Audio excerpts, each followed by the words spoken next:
presentation. Thank you so much for joining us here at Allure Medical today. Has anybody been to a Wellness Wednesday before? Couple people? All right, well, thanks for making it out today. We're super excited to have our next guest. What we do here at Wellness Wednesday at Allure is really try to find people in the community that align with our values of preventive medicine. So when Dr. Kahn came along, obviously he is a huge preventative guy. He has his own cardiac center called Kahn Center for Cardiac Longevity in Bingham Farms, where he really focuses on preventative heart care. Not a lot of cardiologists do that, as you all may know. That's why you're here today to hear what he has to say. So we're super excited to welcome Dr. Kahn. Thank you. It is truly, though I drove very fast and very cross town and made the most illegal turn ever made. I don't know if I was on, I've been that kind of 26, unfortunately, not observed by the police officials. It is a pleasure to be here. A little of my stress got a little late out in my office. Anybody know where 13 and Telegraph is? Yeah. A helicopter would have been a better way to get it. It wasn't bad, actually, just needed to go.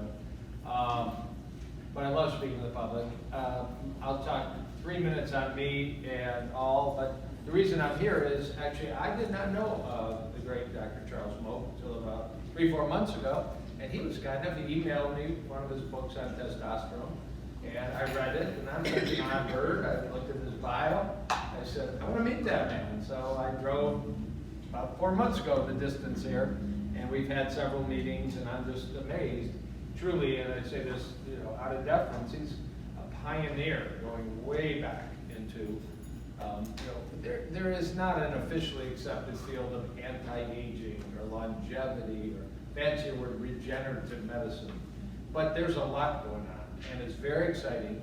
We all want a pill that'll make us live better, longer, thinner, younger. There isn't now. There's not a single pill. There's a lot of research going on. And I think there will be. And you can ask me questions. I heard about this one or that one. That's why I was just answering an email, that exact kind of patient question that just got sent in. There may be stem cell that really regenerates you and all. I'm not downplaying any of it. Dr. Moak is truly a leader. Very few people are using that approach in heart disease right now, just kind of because there isn't much funding and research, not because of need. What's the number one biggest health problem in America? It's the silent nature of heart disease until the day it strikes us, and we know it's not silent anymore. Whether it be a stroke or a heart attack or chest pain or heart failure or unfortunately sometimes just death. My own path, I'm a product of local high school, Southfield, Lathrop, Southfield, Michigan, University of Michigan. I had a couple things in the course of life. I was born and had a little murmur, and the pediatrician heard it, the first couple of weeks. It caused enough concern. I saw a pediatric cardiologist. I don't remember. I was 1 month old. And at about 9 months old, I actually had a heart catheterization at Children's. Everything turned out fine. I had a little hole in my heart. It closed up. But I started seeing a pediatric cardiologist every year, and I can remember 6 years, 7 years, 8 years. It fascinated me. It wasn't too scary. It got me out of school for half a day. My mother would take me to lunch, and you would ask me at age 12 what I wanted to do. I wanted to be a cardiologist. I mean, it wasn't random.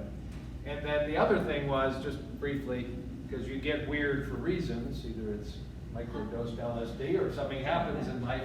I grew up in a family where we kept kosher, the Jewish dietary laws, so we didn't mix milk with meat, didn't have bacon at home. I didn't always honor that perfectly out of the house as a kid.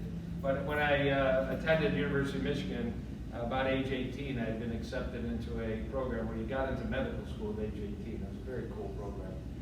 My first week at the dorm, I said, no, salad bar. I haven't eaten meat since. So my last burger was 1977. And it was completely kind of merging my own little background and what was available.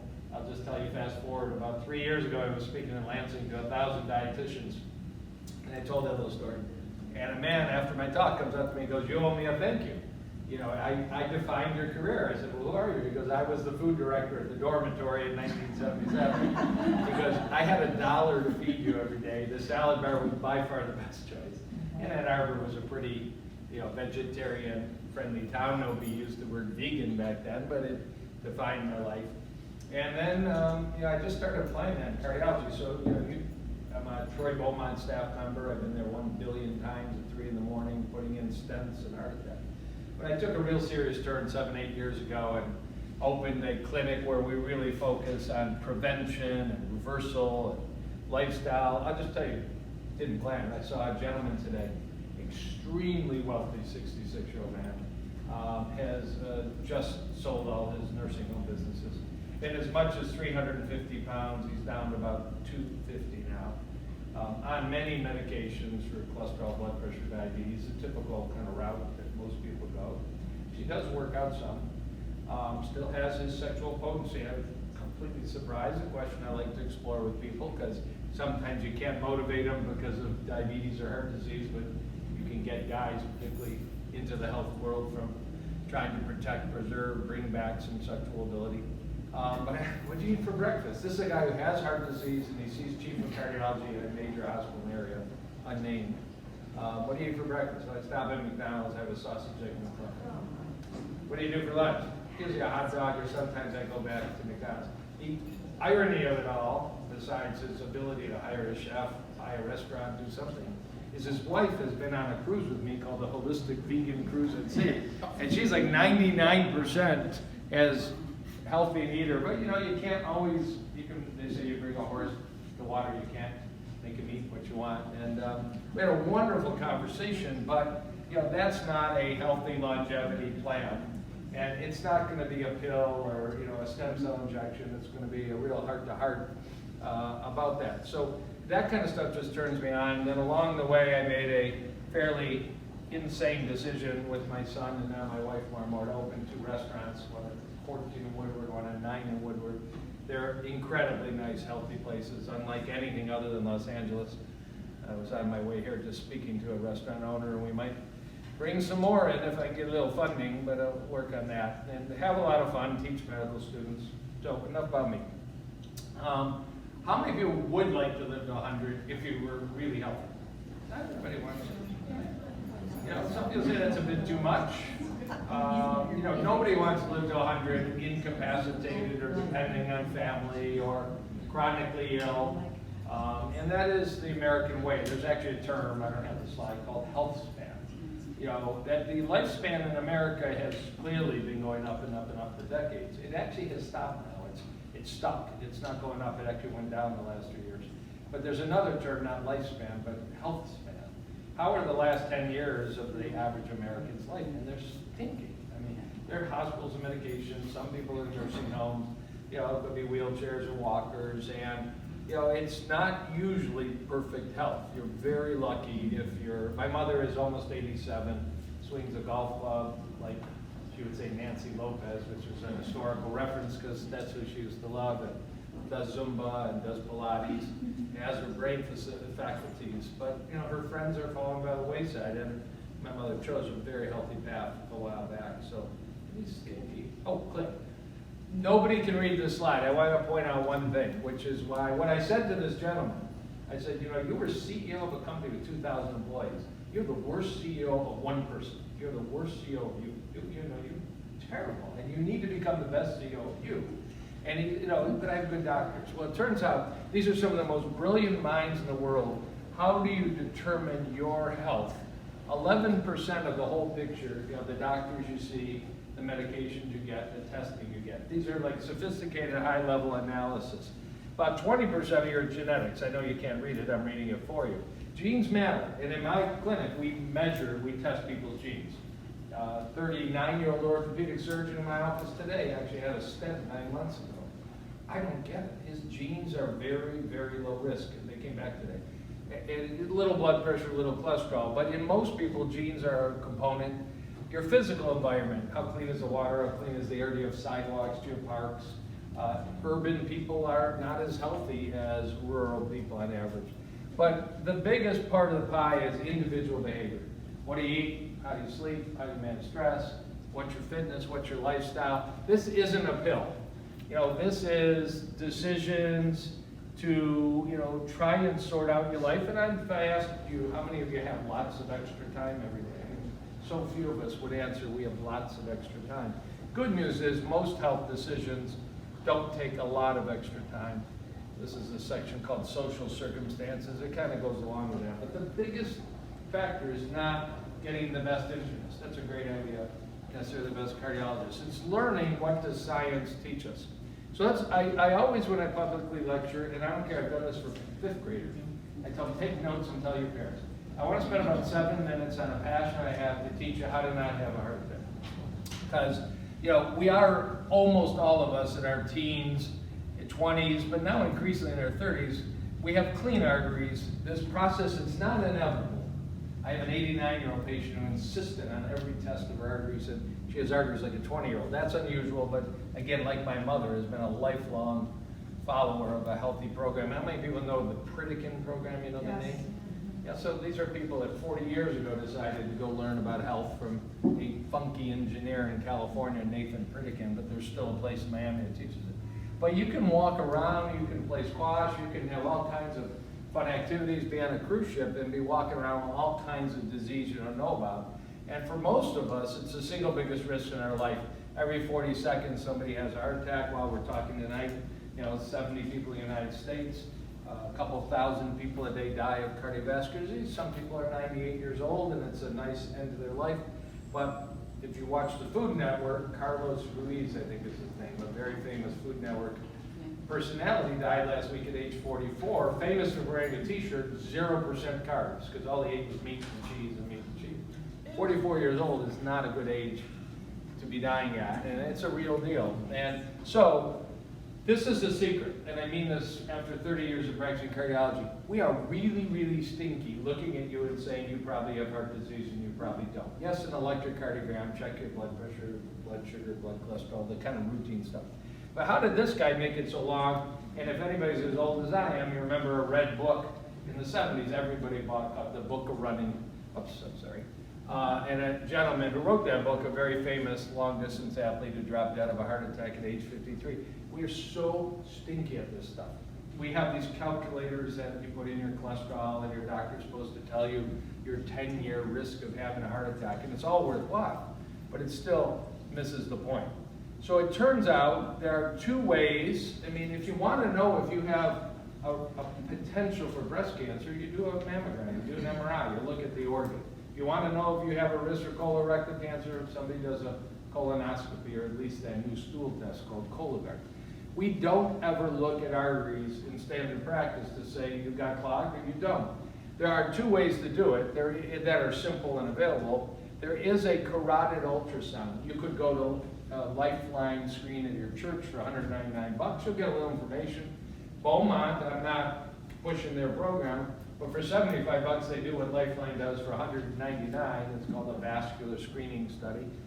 But there is even a fancier one, this carotid, that they do here. They don't do a lot of them, but Dr. Moak is completely up on this kind of ultrasound. It tells you, again, I hate to keep relating to people I saw today, but my last patient, the reason I was just a few minutes late, 59-year-old, very, very prominent businesswoman in town, and her arteries by check say she's 71. It drives her nuts. So, you know, you're stressed, you don't sleep, we got a lot of things to work on. You can get that kind of precision to really know I've got youthful arteries or I don't. The even easier way to do that is you can ask your doc for a prescription, not when you're 18, but when you're 48 or 52 or 59, for a CT scan of your heart. You schedule it at Beaumont or Genesis or Crittenden or St. John. It literally takes 10 seconds. You lie down, they put you in a CT scanner, hold your breath, you go home. No injection, no IV, no iodine. And the miracle that's come out of the last 20 years of better CT imaging, and I don't own a CT scanner, I mean, it's $1 million, $2, $3 million machine, so this is not a sales promotion. I think I'm probably the best guy in the state that knows what to do with these tests. But you can see heart arteries, these things that clog up and cause stents or bypass or heart attacks. And you can see if your heart arteries are completely free of white stuff called calcium, which is bones. You shouldn't have bones in your heart arteries. Or you can see people that say, I'm fine, I never get chest tightness, I never get short of breath. I don't get those kind of funky symptoms some women get, nausea or fatigue or palpitations when exercising. But the difference between this person's lifespan and likelihood of encountering a cardiologist and this person are night and day. $75, $100. It's a very inexpensive test. It's about the same radiation as a mammogram, and you do it once. So if your family doc won't easily write you one, because it's been very difficult to build this into the routine, yearly physical. You can ask your gynecologist, your family doctor, internist. It's called a coronary artery calcium score. All the hospitals do it. My brochure has my email, and I am probably on the fringe of appropriateness, but I send people scripts to get this done all the time. I mean, I don't remember when the results come back, some problem, because these aren't people that are built into my system as patients yet, but there is a whole program to evaluate why that might be like this and what to do about it. Very, very few people end up with bypass or stents. A few have. These tests have been so dramatically abnormal, but I mean, in fact, this orthopedic surgeon, at age 39, he was concerned about his family history. He beat on his family doctor, who ultimately wrote him a script 9 months ago, and it came back, it should be called 0, came back 1,000. I don't think I've ever seen a 39-year-old. I can't figure this guy out, it ticks me off, but he's had the right testing now, the right program now. It's also possible, so why even bother to do it? This is a dramatic picture, 3 years apart, a very badly blocked heart artery that looks brand new. Now stents can do that. I put in many stents to make it look like that, a minute after we start. But this is actually using lifestyle, nutrition, stress management. Heart disease comes on for a reason. If you do enough blood work, you can figure out usually. It's the big ones are smoking, blood pressure, cholesterol, blood sugar, whether it's diabetes or not. Genetics you can test. And if and a breakthrough came in 1993, because we always say in the field of talking about lifespan, heart disease #1 killer, cancer #2, diabetes probably #3. I'll tell you a little secret there in a minute about #3. So what really brings on heart disease, cancer, and diabetes? We know now it's fitness, dietary choices, look at all. So if we know what brings on heart disease, we've been able to develop programs that actually allow people to experience the reversal of heart disease. It's very rare. This 66-year-old man that I told you about that eats McDonald's, been seeing a cardiologist for 10 years. I mean, believe me, nobody ever told him, it's possible that you can reverse your need for diabetic medicine and reverse your need for heart medicine. You're going to have to work hard at it because it took a lot of hard work to get you this sick. It took a lot of McDonald's and missing the gym and stressed out nights. So that is the clue #1. Find out, if you want to live to a healthy 100, find out where you stand in terms of heart health. Okay, this is a weird topic, but this is actually a simple approach too. Some of the hottest, and when again, Dr. Moak goes to anti-aging, in fact, Dr. Moak was one of the founders, one of the largest anti-aging organizations in the United States that I also attend. He was there way, way many years before I was. Truly, and respect him for that. But one of the hottest topics right now, again, is it going to be a drug that we're going to take that slows down aging, reverses aging? Nobel Prize winning medicine is on this stuff. I'm not going to impress you with the words that we use, but right now fasting has as much or more data for impacting your aging and your diet, of course, whether you're eating McDonald's or broccoli, matters. But actually not eating sometime has more science behind it for slowing aging and allowing, fancy words, regeneration, rejuvenation, than almost anything else. We never in our life have faced a situation where if I ask how many people haven't eaten 3 meals a day in the last month or 2, we're eating all the time. We have incredible access to food, sometimes healthy, sometimes not. We can debate that. But until recently, that wasn't the case. People were hungry, and you go back paleo times, people were hungry for long periods of time. We have amazing systems built in our body that if we take a break, at least a short break I'll tell you about, we can activate pathways that are there to clean up our cells, regenerate our cells, make them younger, help us with our weight, with our blood sugar, with our blood cholesterol. And fasting is not going to go away. It's something you probably hear about and read about more than before. And we didn't have to talk about it 40 years ago when many Americans were proper body weight and our refrigerators weren't busting and our vending machines weren't busting and there wasn't a fast food restaurant literally every airport, every corner. They are there now. Take notes on everything on the sheet, but I just want to show you something. It was a breakthrough about 20, 25 years ago, particularly by a scientist in Los Angeles named Dr. Walter Longo. that if you take the simplest organisms on the planet and you feed them less, their aging slowed and they typically live longer. And then they said, that's interesting, and then he went ahead and understood why, particularly if you lower the glucose. Don't find too many people telling you to drink Coke nowadays in the medical world.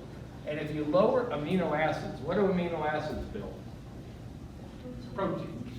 And how many people have a trainer that says you need more protein in your diet, and that almost always means grilled chicken or tilapia or something? Turns out, I didn't say always, but the science says if you develop a diet that lowers glucose and lowers some of the amino acids you find in red meat, chicken, turkey, fish, you actually will result in slowing pathways and anti-aging. Well, then they tried, okay, let's get goofy here and see if that happens in worms. Same thing, worms live longer. Yeast actually live 10 times longer. Flies, and then ultimately it was found out that these are innate, very primitive responses that if you alter your diet to add less sugar and less animal protein, you will typically actually increase lifespan in test animals. And it's true all the way up to like baboons. It's not nice to think about it, but there's monkeys in cages in Washington, D.C. at the National Institutes of Health, and I think it's also in Milwaukee, that have been in these cages for 25, 30 years. And the ones that are fed less, particularly less added sugar and less animal protein, they look unbelievably younger. They have what we all want, great skin, great hair, thin bodies, but they also live longer. And it turns out every one of these pathways are in humans. Now, it's pretty hard to design a research study.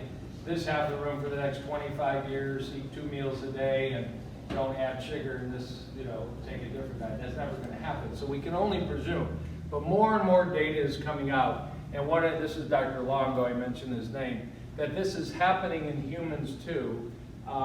He developed a program called Prolon. It was on one of the previous screens, but it's 5 days a month. It's not nice to torture yourself long term. He's Italian, he's not into torturing. These are a dolce vita, let's enjoy life with wine and good food kind of people. But he did develop a program where 5 days a month you lower your calories, you lower your sugar intake, you lower your animal protein intake. If you're interested, look online at something called Prolon, P-R-O-L-O-N. It's a box of food you buy from the leading scientists in the world at the University of Southern California. And it leads you to have a response that slows and maybe regenerates the aging process to a younger point. Don't do it if you're a brittle type 1 diabetic, and there's a lot of nuts. It's actually, how many people know of the keto program? So this happens to be 5 days of plant keto. And if you have a question, ask me during question and answer. Plant keto is really cool. Animal keto is probably really dangerous. Oh, I didn't know I had this, but I don't, you can look this up. The simplest way to take the last 20 to 25 years of science, it says, you can slow aging and possibly regenerate injured parts of your body using food and using fasting as a play. The simplest thing to do, people call it intermittent fasting, it's called time-restricted eating. 12 hours a day, don't eat. This is not hard, and anybody can do it. I'm not talking children, although there's way too many obese children developing type 2 diabetes. 8 o'clock p.m. to 8 o'clock a.m. Don't eat. Don't do chips and guac at 11 p.m. Don't do skinny popcorn at 10:30 watching Netflix. It's a lot of work for the body to metabolize food. And when you're putting popcorn or you're putting a latte or whatever you're putting in your mouth at 9 o'clock, 10 o'clock, 11 o'clock, or 3 in the morning, you're causing your body to get to work breaking stuff down, storing stuff, enzymes, when you really want your body to work on anti-aging. You want your body to work on repairing damaged DNA, replenishing antioxidant levels so you're ready for the next day. That's what sleep's about. Sleep is all about repair and regeneration. But if you get a meal before you go to bed, you're kind of altering that. So 12, you'll probably heard of some people doing this. I have a lot of patients, they eat in a 6-hour window. I had one absolutely crazy man who ate in a 2-hour window. 22 hours a day didn't eat. It doesn't look like you really need to do it that strict. And some of you are very disciplined and may do that already. There is some data for it, but it's not going to sell on Wall Street or Madison Avenue that we're only going to eat 4 hours a day. But 12 hours a day, maybe 13, And I'm pretty good about that. I eat my first meal now about 10:30, 11 a.m. because I pretty much stopped eating for sure by 8 p.m. the night before. And it is a good play. It helps with weight, may help with blood sugar. You may actually, have some aches and pains that don't bother you as much. And it's scientifically actually a very rational way to approach it. In a clinical study of that prolonged 5-day, it's called fasting mimicking because you're actually eating 800 calories a day, food that has no added sugar, food that has no animal protein, and you get the same benefits as if you took 5 days and didn't eat at all. But how many of us have ever done a 5-day water fast? Not me. I've done maybe a day and a half once in a while, built into Ramadan or built into Yom Kippur or built into Latter-day Saints. But body weight goes down, abdominal, if you're dealing with belly fat, grabbing onto fasting, whether it's this 12, 13-hour time-restricted eating, whether you look up this prolonged, you can lose belly fat real nice. And some of the other measures, like even stem cells, you can cause stem cells that you have in your own bone marrow. They're just sitting there waiting for something to irritate them to let them come out. Turns out you stress the body a little bit with this kind of program. So fasting is a very scientifically strong approach to dealing with aging, dealing with the fact that our cells get clogged up with debris. The analogy that's given, and I love it, is if you were on a train, a wood-burning train, and you ran out of wood, you might have a bunch of chairs. First thing you're going to throw into the fire is anything that's like broken, damaged, not really crucial. The same thing happens when we slow down our eating a little bit, eat a few or less calories, maybe take this 12, 13-hour break, maybe do a 5-day, little more dedicated fast. Damaged parts of our cells get broken down to provide energy. And it leaves you with less damaged cells that cause you to age, cause your brain to age. And it often leads, for some of my patients, this has been such a breakthrough to take 5 days, eat less. It's all prescribed. There's not one decision to make. You boil water, you got soup. You open up a package, you got a nut bar. It's gluten-free, organic food. It's not a Nutrisystem with, what's her name, Osmond. I'm trying to turn it off. There's the police coming after me. Hands up, you made an ugly turn, which I did. Okay, step 3. Step 1 was to make sure you don't have heart disease, because that is the snake in the bush that can attack any of us after age 35, 40. And you can ask your doc. You can ask here if they're doing any of those carotid ultrasounds, or go to Beaumont for this vascular screen, or go to Lifeline. But really ask your primary care doctor for the heart CT. Step 2 is learning a little bit. Even if you just remember, okay, 12 hours a day, the guy said don't eat. It's not such a hard rule. And there's really no health situation where you have to eat in the middle of the night, generally. And then the step 3 is that, I say it again, we want a pill. I mean, some of you might know there's a little clue that a diabetic drug called metformin might be of an anti-aging pill. But every time we learn a little positive, we learn a little negative, and it's not mainstream. There's even more potent drugs. Everything right now, I came back 2 weeks ago from Seattle, and one of the highest level, call it longevity anti-aging programs, professors from UCLA, professors from Harvard, all over. And I want to tell you a story there for a minute. It's all about lifestyle. It might be about how to measure it. Do you have a new Fitbit? Do you wear something on your body? Do you wear rings that tell you how you're sleeping and that kind of stuff? But there's nothing that's trumping being very, very, you can still say trumping? I mean, it's a bridge term always. I say it sometimes and people say, why is he talking about the president? There's nothing that's trumping lifestyle. Let me give you the detail. Oh, some of us worry about our brain, of course. I had 3 grandparents are all gone, but my favorite, I hate to say it, grandfather, the most flamboyant, colorful man in my family owns Gardner White Furniture, so you know the name, and he was the founder of Gardner White Furniture. Dynamic businessman. The last 8 years of his life, he was in a nursing home in a diaper and Alzheimer's. It was horrible. I used to go visit him because I was kind of on my medical path, and just terrible. We fear Alzheimer's. So the leading scientist in the United States on aging of the brain, again at the National Institutes of Health, is a guy named Mark Madsen. He's just retired. He's had an amazing career studying brain aging and risk of Alzheimer's. And he was on a podcast last week. I listened to it. I had the pleasure of hearing him speak before. And he was asked by this interviewer, the interviewer probably takes 100 vitamins a day. And I'm actually kind of a vitamin-friendly guy. If you have questions, ask me about vitamins. But he was asked about that, like, what do you do for your own health? Which is always a good question to ask somebody, who's really at the cutting edge. He said, well, I only eat in a 6-hour window. He's one of those. I mean, I'm not telling you to do that, but 12 hours might be reasonable. He goes, I work out pretty aggressively. He's a super thin guy. Hail to that. And then he got asked, well, what about all the vitamins you take? He goes, I don't take any vitamins. He goes, well, know about him, of course. He's a world-leading expert. I mean, he actually said he takes a little turmeric because his hip hurts a little bit.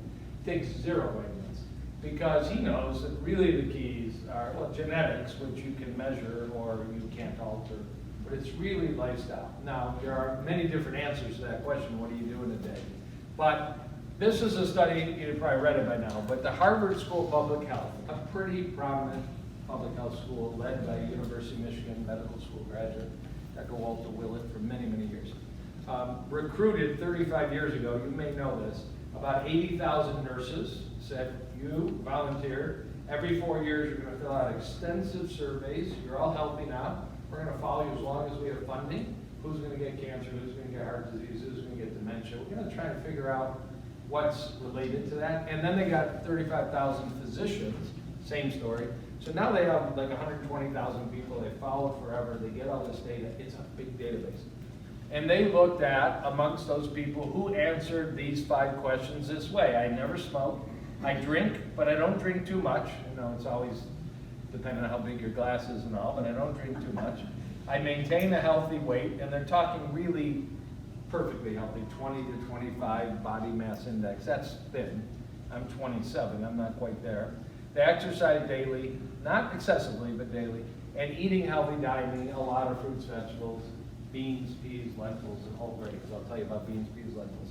And they looked at who did all those 5 and who did none of those 5. Well, that's a pretty bad lifestyle if you didn't do any of those 5, but there's lots of people. In fact, it's usually a very small number that do 5 of 5. But in the women in this study, or physicians and nurses, that was 14 extra years of life from following fairly simple steps. And you may feel tired, and I would add on this, did you sleep 7 hours? But it wasn't a question they started asking, so it's not on the list. There are other studies that say that's like the 6th lifestyle factor, that now more than ever, how many people had perfect 7 hours of sleep last night, woke up refreshed, write a book. It's not common nowadays, maybe because we've got iPads and phones, and maybe it's caffeine, or maybe it's Wi-Fi and EMF, or I don't know, but good sleep is a very special gift in life, and it does allow the body to do these natural processes. So you can add that to the list. 14 years, what's a healthy diet? So, if I said right now, have you ever heard about a food war? There's the paleo movement versus the keto movement versus the vegan movement versus, you guys are all so confused, I don't know what to eat. There is a very popular MD, you might know the name, Mark Hyman. And the last 2 books he wrote, including this one, is I have no idea what to eat book. Well, that's a very good way to sell books, and a very ingenuine message. And Dr. Hyman's a friend, but there's a lot of ingenuine messaging that occurs out of his mouth. We really have 98% of health experts in the world, I'd say, would conclude this is about as reasonable as it gets. So in 2011, our government, USDA, puts out these food guidelines you hear about every 5 years. And they came up with a plate that looked almost like this, but then Harvard, a couple months later, so this is from 2011, said, USDA, you've got money from the dairy industry, the meat industry, your food plates, it's like it had a glass of milk, 8 glasses of milk a day. Harvard said, that's not quite right. So they published this. I don't think we really ever need to have a real debate again. I mean, you can do this paleo or vegan or Mediterranean or whatever, but you can see half your plate should be fruits and vegetables. That was the government in 2011. That's Harvard. Recently, Canada, Australia, Italy have put out their version. It shouldn't be refined flour, white bread, cookies, cakes, bagels. I mean, we know that intuitively. But what's like the #1 food? You're probably seeing in the doctor's office, staff room, either donuts or bagels, so we don't translate the message very well. Tim Horton doesn't have too many whole grain muffins there. I don't even have any that are really whole grain. Healthy protein, what does it say? Avoid bacon, cold cuts, processed meats. Limit red meat and cheese. Eat fish, poultry, beans, and nuts. Beans go up all the time, and there is this great white-haired doctor, you've undoubtedly seen Dr. Gundry, that tries to scare you about eating beans, peas, and lentils. They'll kill you. It's, again, a great way to sell vitamins in books. It's a very ingenuine message. Whole grain pasta, brown rice, whole wheat bread. There are people that have gluten illness or gluten sensitivity, so do quinoa, do buckwheat and all. But for most of us, just limit white bread. And we're not drinking 8 glasses of milk. We're drinking 8 glasses of water, or green tea, or hibiscus tea, or other such teas. Black coffee is clearly on the healthy list nowadays. There's not even a question about it. This is not controversial. This extends life. I mean, because it is people ask me, what's the first step, towards healthy hearts? I said, just realizing that food is truly medicine. Hippocrates is quoted as saying that. But what's on your plate, one breakfast, one lunch, one dinner, can impact within an hour the whole functioning of every cell in your body, to the better or to the worse. And it's better to skip a meal than eat garbage. I mean, you're better than garbage. You've got to be a better CEO than garbage. And it takes good shopping skills, a few food prep skills, a lunch bag, a lunch pail, a couple simple things that let you get around the system. You can go into Chipotle and get a pretty healthy meal, and there's other examples out there, but most of what's out there is just food that beats us down. How many people know about the blue zones? So when we talk about it, I'm glad it's only 4 hands. When we talk about lifestyle, I showed you Harvard School of Public Health, a couple pieces of data. A project that the National Geographic's kicked off in 2005 was based on a question a reporter there named Dan Buettner asked. There were ads at that time, you might remember them, that there were ladies in Russia eating Dannon yogurt living to 100. And he asked the intelligent question, I wonder if they really do live to 100. I wonder if it really is the Dannon yogurt. I wonder if they even have Dannon yogurt. Where do people live the longest, best in the world? And maybe we can derive some lessons from them. We can't move to where they are. It turns out when they looked at birth records, death records, they found 5 areas in the world that have more people age 100 and older than anywhere else in the world, by a lot. And it turns out it was an island in Japan, Okinawa, where the oldest men in the world are found. It was an island off of Greece near Turkey called Ikaria. It was an island off of Italy called Sardinia. It was a little part of Costa Rica in the Pacific. And actually it was one city an hour east of Los Angeles, Loma Linda, where the Adventist Church is centered, where the Adventist Church is very strong and teaches don't smoke, get fitness, eat plant-based foods. And they looked at these and they came up with certain commonalities about them. I mean, this slide says, move naturally. I'll show you some more of this. Eat wisely, have a good positive outlook. They found that there were similarities, even though the culture and the diet weren't identical. Actually, the only food, I think is on this slide, that all 5 of these zones of longevity. I mean, there's a principle, if you want to be wealthy, study what wealthy people do. If you want to be good in the market, study people that are good in investing in the market. Well, if you want to have a healthy life as free of chronic illness, studying people that have greater longevity and greater health than average is not a bad idea. So there's Blue Zones. It's called bluezones.com. It's a great website. The recipes are free and awesome. I get an email maybe twice a week. I try and delete every email I get. This one I won't delete. I mean, it's just valuable information. They also have the best t-shirt on the market. It says veggies and vino, which I think is just about all you need to worry about in life. Do well on both accounts.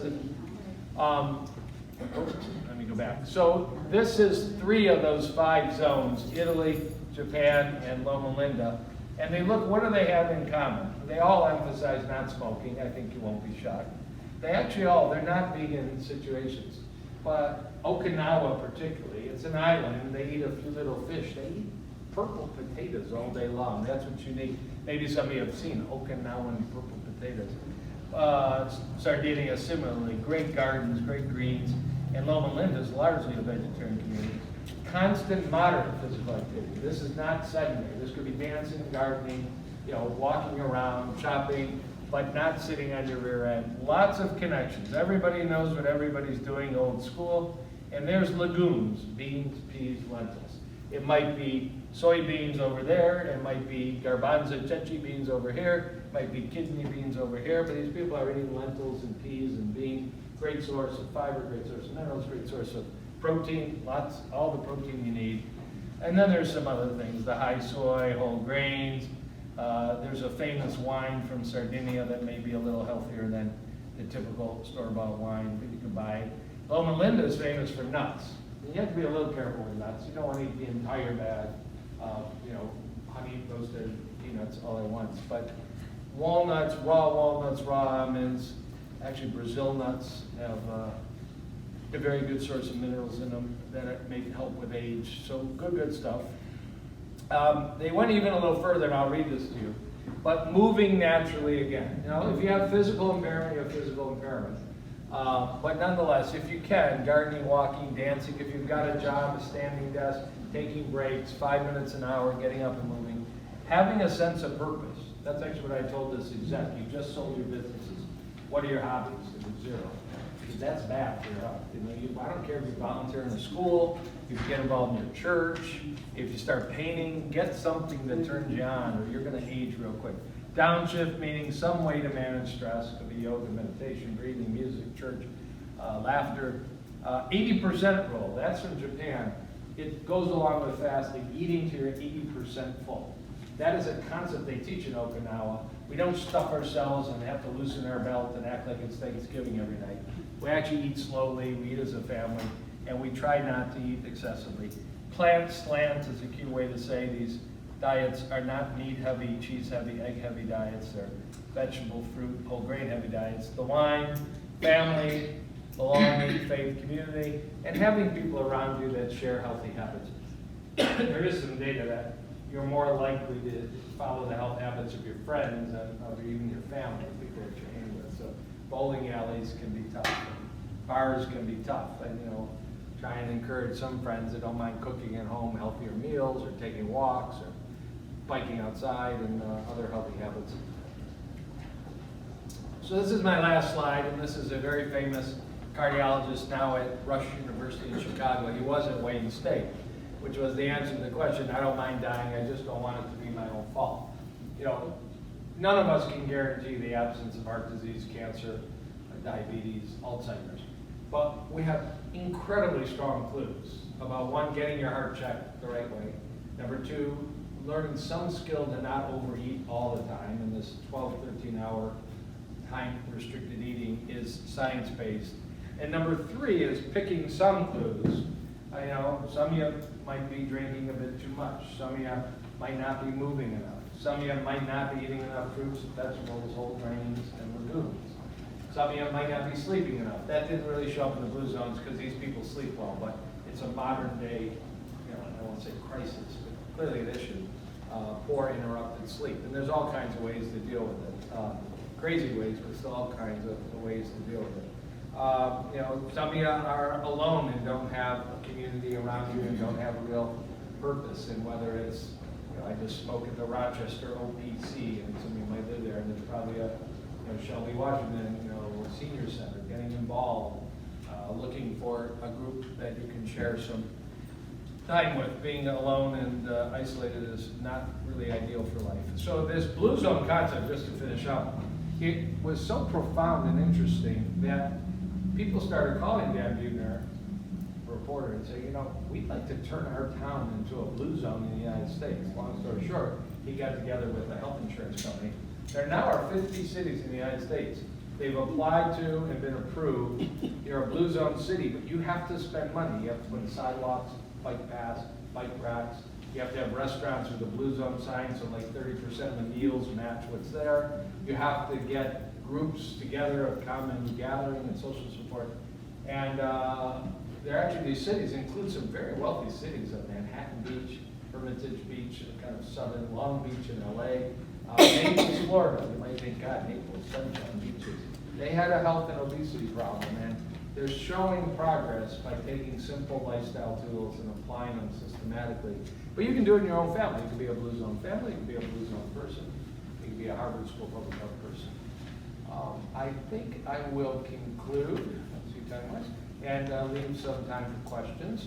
But I do appreciate coming out here. It's not to say that a good peel and a good microneedling and a good liposuction doesn't have a role in life, but don't do them without the other. You know, you want beauty inside and out, and beauty inside is largely going to be, you know, these simple but powerful lifestyle decisions that, you know, you're the CEO of. So I thank you for the opportunity to talk, and if there's questions, great. If not, I'm just going to go home and have my bowl of arugula earlier. Yes? Any vitamin or supplement that you can recommend to prevent any heart? Vitamin supplements to prevent heart disease. Broccoli, kale, bok choy, Brussels sprouts. I mean, those are, you know, there is a debate. You get your vitamins from food, you get your vitamins from bottles. I will tell you, I take a lot of vitamins every day. There's certain, I'm a vegan, I haven't had animal products forever, and there's some that we should take. I mean, when you talk about should you have blood work and know your vitamin D level, and probably take vitamin D, or take a little bit, 2,000, I call that a little bit. Vitamin D3 every day, sure, that's not gonna hurt anybody, and most of us, I can tell you, are low in vitamin D. I do extensive blood work. I can tell you, it's amazing how low most of us are in omega-3. We don't think about that, we'll eat fish oil. If you're not eating salmon, or my favorite, lots of ground flaxseed and a smoothie and your oatmeal, you know, people ask me all the time, can I just eat it? You can, I mean, it's not distasteful, but it's not a very nice thing to eat a whole mouthful of the ground flaxseed. But, you know, either measure your omega-3 blood level, or whether there are now vegan algae omega-3 capsules. I just like most everybody have 2 tablespoons a day of ground flaxseed. That's not really a vitamin, it's a food, it's a really good food. It is recommended that everybody in America over age 50 take some B12. It's not just plant-eater vegans. That there is a risk to nerve and brain health. So there have been controversial headlines. Multivitamins are a waste of time. When you read the study, B vitamins don't prove to be the same. B vitamins are beneficial. So you know, it's unproven that everybody needs a multivitamin. This Dr. Longo, who's got a lot of foresight in kind of world nutrition issues, he takes a multivitamin every 3rd day. He goes, you know, I don't know the nutritional profile of the apple I just ate, and the spinach I just ate, and the grain I just ate. So he takes, I mean, there's a good, like, I don't know, stock any of these. Garden of Life isn't a bad line. They sold out to big business, Nestle, I think they're still pretty good. Maybe you've heard of Mega Food, that's like an all-natural multivitamin. Anybody in the room 100% hardcore vegan like me? You don't have to be too. There is a neat little multivitamin out called Complement Plus. Complement Plus. It's by vegans for vegans. It's got the B12, the vitamin D, the omega-3 from algae, and a little iodine, a little zinc. Anybody could take it. It's online. I think it's a pretty well-made vitamin. It's not 55 things in there. There's just like 7 key things that theoretically, if you ate only plant foods, you could be a little low on. And so I like to talk about teaching. Now, you go beyond that. There is some data that from Sweden, if you're 70 and older, which I don't think you are, and you take that a group given CoQ10, coenzyme Q10, everybody's buying Qnol at Costco, but that a group given CoQ10 actually lived longer and healthier than a group that got a placebo. So I'm a huge fan. As a cardiologist, CoQ10 may help the heart. It's one of the least toxic possible. You can take too much vitamin D, possibly, you could say. But you know, you basically can't take too much CoQ10. Doctors don't recommend it. They get all wiggly about it. If you're on a statin like Lipitor, Zocor, or Crestor, I put 100% of my patients on coenzyme Q10. There's a biological reason for that. I mean, beyond that, you know, there's resveratrol, and there's turmeric, and there's chondroitin, you know, glucosamine, and on. It's individualized. I'd rather people eat better and take less vitamins, but I'll work with anybody on any number of them. You know, anybody know the name of the vitamin company, Life Extension? It's about a 40-year-old vitamin company in Florida, and they make some interesting vitamins, and they have a magazine that if you join your $50 year, you want to buy every vitamin every month, because every vitamin does something. It makes my bladder better, it makes my sleep better, it makes my, you know, my hormones better. You know, at some point, you've got a shelf of so many things, it's hard to sort out, and most of the time, you can't really test impact. So, I'll tell you what, this is weird. There's a food, just like ground flaxseed is a food, there's a food called chlorella. It's a green algae. You buy a bag, usually they're little tablets, they're not a powder, and it's actually nicer. The powder is the green that, all of this.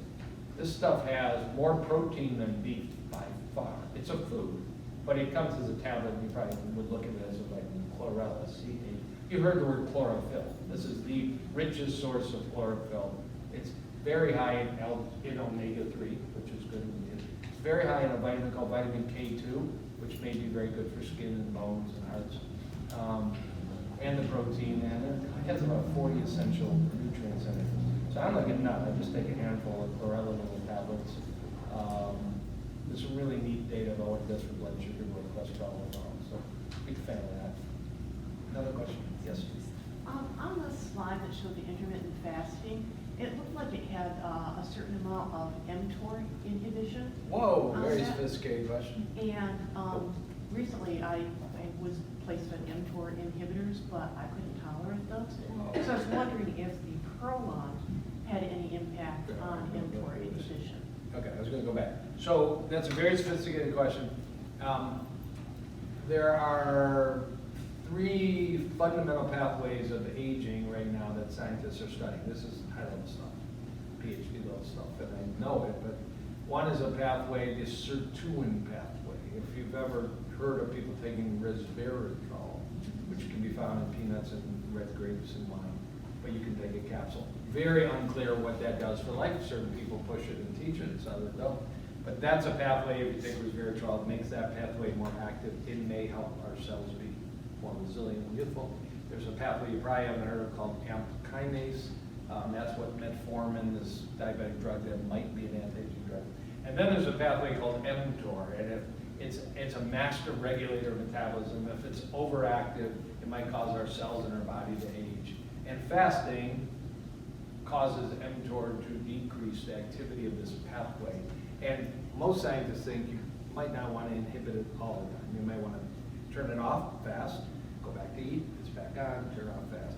So I don't even know, are you taking rapamycin? Rapamune, Rapamune, but I yeah. couldn't tolerate it. Yeah, and there are people that are taking rapamune for anti-aging purposes. That's really fringe. Yes, you can drop. You can't measure it. There's no blood test I'm aware of. You can measure something called IGF-1. Yes. But you can turn off your mTOR pathway for a few days. It'll turn back on when you start to eat full calorie amounts, particularly if you add back animal protein or sugar. So in general, keeping sugar low, eating all the labels, kind of keto-y. I'm not a keto fan, but there is a way to do keto, totally plant-based. It's pretty cool. And limiting the amount of animal protein in your diet may do it for you. Maybe not as potent as a drug. Yes, sir. Regarding CoQ10, do you recommend one over the other? Yeah, there's 2 kinds. There's CoQ10 and there's one called ubiquinol or ubiquinol. People say it both ways. There's only proven if you're really a sick heart patient, the ubiquinol is superior. It might be superior all the time. It's just more expensive. So I actually give my patients CoQ10. You can measure a blood level at Beaumont or St. John, so I can see they have a good blood level of CoQ10. I use a lot. I use like 300 to 400 milligrams of everybody.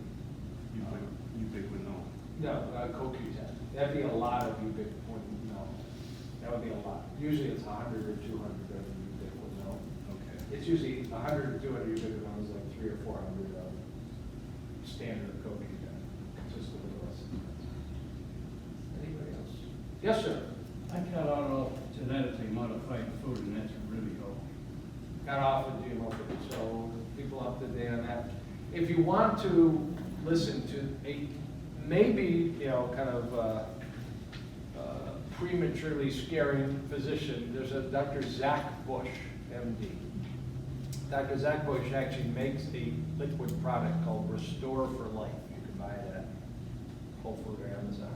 And Dr. Zach Bush has made the case that the first genetically modified food, they took a tomato in 1995, they injected through a virus the fact they modified the genes of the tomato. So you could dump Roundup all day long on the tomato plant. All the bugs die, but the plant didn't die because it was resistant, it was modified. And from that has come the fact that almost all sugar beets, almost all soy, almost all corn, it's terrible the corn. You stop at a nice corn farmer on the road and, you know, unless it's organic, you don't really know. We don't, so it may not be that the food's that bad, that tomato, that corn, that sugar beet. It's just that they probably have been just soaked with Roundup. Same stuff you buy at Home Depot and Lowe's, and I'd suggest you don't buy it. And what's interesting, and what Dr. Zach Bush taught me through listening to him, is Roundup got approved by, I don't know, the USDA, because it's not a drug, as the pathway it interrupts is not a human pathway. It's a bacterial pathway. We're not going to ever affect human physiology, and it got approved. Well, it turns out we've got trillions of bacteria in our GI tract that are fundamental for every aspect and every day of our life. So it seems to be really, really genetically modified foods. It may expose us to very high levels of Roundup that may be affecting, we call it our microbiome or our gut health. And indirectly, it may cause the so-called leaky gut and inflammation. So choosing to eat more organic can be expensive, but maybe a health upgrade. This liquid called Restore for Life, again, not my company, not that expensive, take a little shot glass a day, has some data that helps your gut be a little more resistant to being beat up by Roundup. None of us can avoid being exposed to pesticides and herbicides. We can try and limit it. So, you know, that's an interesting little tale you tell. Now, there are smart people that say unless we use genetically modified crops, we're never going to be able to feed 10 billion people. And Bill Gates is one of those people, and he's pushing. Doesn't mean it has to be Roundup. I mean, this whole thing, you know, Bayer bought Monsanto, and now there's been these lawsuits for $1 billion. I mean, there's a awareness now that this was probably a very, very bad thing for the human populace to let Roundup get into our life as much as it is, and it's all over the place. If you want a resource, there's a website. How many know what Environmental Working Group? There's a website, ewg.org, and they're a consumer report watchdog. They supposedly don't take any money from the dairy or the meat or the herbicide industry. They put out a list every year, the Dirty Dozen at ewg.org. These are the 12 produce that are most soaked with pesticides and most worth buying organic. And unfortunately, this year, kale was at the top of the list. Kale has gotten so popular in the last 15 years that they have to grow so much of it that they're growing it, but they're spraying the heck out of it with Roundup all over, and buying organic kale may be worth it to your health.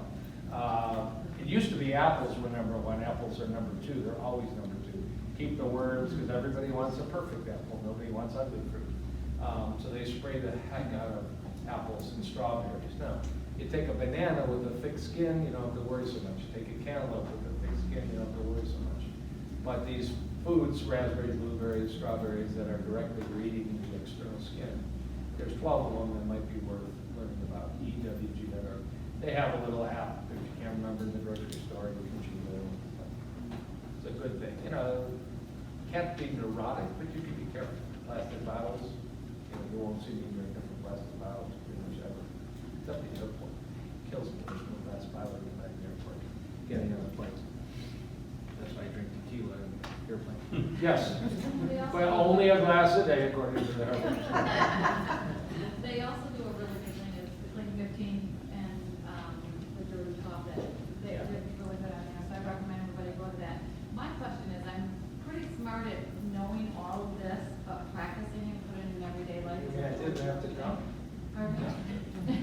But my concern is, like, what kind of water are you supposed to drink? I've talked to like 12 different doctors in the last 2 months, and someone says spring, distilled. I'm really flabbergasted at that. Like, Yeah, water, you know, I have in my office a little pyramid of kind of like health, like how much can you do? And actually, I have good night's sleep as the foundation, because when you're tired, you don't go to the gym and you eat bad food and all. And then I got, you know, good food choices, and then good fitness and good stress, love kind of relationships. Water's somewhere in that mix, but it's becoming a good discussion point. Now, she mentioned that same website, ewg.org, has a great section on water. I don't know if you've seen it. I did not. They have a great section on water purity. They have a section on suntan lotions and screens for kids and adults, and it's really, I don't think they sell a product. They may have a link to the product, they don't sell a product. To answer your question, my take on it.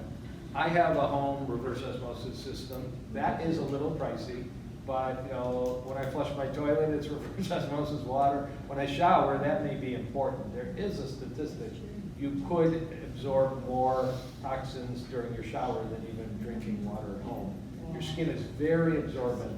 And you know, we've seen studies. You can have medication in the water, you can have hormones, you can have pesticides. It's not that the sky is falling, but you know, why is health not optimal? Why is weight going up? You know, what's going on? And water's a little part of it. Just, maybe you saw 3 weeks ago, the headlines were, you know, that the state announced that the water quality testing in Birmingham, I mean, upscale town, that it was exceeding lead, guidelines in 5 areas in Birmingham. And so it may be $2,000 to $3,000 to put in a whole house system. There are some pretty good small desktop units. If you were to meet me in my office, we have a reverse osmosis system just for the office. It just sits on a desk and plugs in. It's about $300, I think. It's called True. I sell it all over the web, so warning, all over Facebook and such. But I think as we're doing that, I don't know if the water's worse or the plastic bottle that sits in your car on a hot day and gets all cracked. They're both bad, and I would suggest you get a stainless steel or glass, something for your office, for your car. And if you have a little RO system at home, now Brita might be the lowest level entry, but it doesn't really filter out all the things you want to filter out. There's one out there called the Molecule. I don't really know that much about it. I have this, the smaller one for my office. My kids have the smaller one. There is a concern. It's not Debbie Downer. You've heard of PFAS? PFAS? You guys heard of that? So, I mean, nobody heard of that 3 years ago. It turns out at least like 3M was making Scotchgard. You guys know about Wolverine Shoe Company in Grand Rapids? 3M was making Scotchgard. They were spraying Scotchgard on your sofas, on your flame retardants. Well, it turns out they were spraying them on all the shoes, of course, Merrill shoes and Rockport shoes. Well, there's a $4 billion shoe company in Grand Rapids, and at the end of the day, the extra Scotchgard was going out the back of the factory into the waters, into the ground, some of it intentionally. And it turns out now, 30 years later, the highest concentration. So this is a chemical used to make Teflon on pans, to make flame retardants on pajamas and mattresses, and to use for various, stain resistant. It's horrible on our endocrine system, our fertility, our thyroid. There is some association with certain cancers like lymphoma, and it's everywhere. Michigan has the highest concentration in the United States, but we're the only state testing for it everywhere because of this Grand Rapids exposure. And even Governor Whitmer, one of the platforms she ran on was this whole deal in Grand Rapids, Kent County, and trying to limit. So Wolverine Shoe Company bought everybody in Grand Rapids home water filter systems. They had to. It was a class action lawsuit. They still have gazillion lawsuits going on. I don't know how they're going to survive. That's their problem. But that's another new. There's actually some of the state lakes in Michigan have signs now. If you see foam on the edge of the lake, don't let your children play with it. It's actually this PFAS. It's horrible. It's really horrible. So all you can do, you can run. You can't hide from it all. But realizing that water quality is somewhere in the gamish. It's there, and there are some, low $100 solutions, not thousands of dollars that might be reasonable. Yeah. I did a test of my own. I took, I don't drink it, but I just took a frozen concentrated orange juice, 2 of them, same size, and I took my water out of my faucet, and I filled up 2 pitchers the same size, and I poured the mix of the concentrated orange juice in both of them, put them in the refrigerator, and after 5 days, one was made with bottled water, one was from my faucet. And after 5 days, the bottled water was still good. The one had already gone bad 4 days from my faucet. It's like Dr. Oz show. And I lived You're just saying tap water versus some pure water in terms of impact oranges. I'm not a big fan of alkaline water. You want to eat alkaline water, eat a cucumber. Perfect alkaline water. It's got 90% water. It's alkaline. And similarly, if you can get spring water, there's maps. I'm not going traipsing up to get spring water. Spring water also. There are people that believe it's more energetic and better for your health. It's just not a practical solution. Well, they were saying. Absent pure spring water, that's not a bad thing. Yeah. On Facebook, there's a group called Momavation, And Mama. Mamavation, M-A-M-A-V-A. There's a little wellness mama that's very popular, but Mama. T-I-O-N, and they do a lot of research. They do a lot of research on stuff, so. Mamavation. Mamavation, yeah. I think there's one other question that we'll, yes. I get too much sleep, I can sleep like 9 or 10 hours. Yeah, when you know, there's something in medicine and maybe in life called a bell-shaped curve. Here's average, here's, way less than average. You can make it for a second. And here's way the other side. There are some studies that suggest, really extreme. Why are you sleeping 12, 14 hours a day? People that develop cognitive impairment, fancy word for early memory issues, thyroid, boredom, things like that. I mean, if it's just your pattern, not everybody can sleep 7 hours and be perfect. It's going to be some are 6 and feel great, and some are 8.5 and feel great. And if your health is good, I wouldn't worry about it. Just don't tell your friends I hate you. Oh, I did. Is Dr. do you have anything you can say on brain health? Brain health? Yeah. Preventative for good. Yeah, so if you want to read a book, if you're really focused on brain health, the book I'd suggest you, it's called The Alzheimer's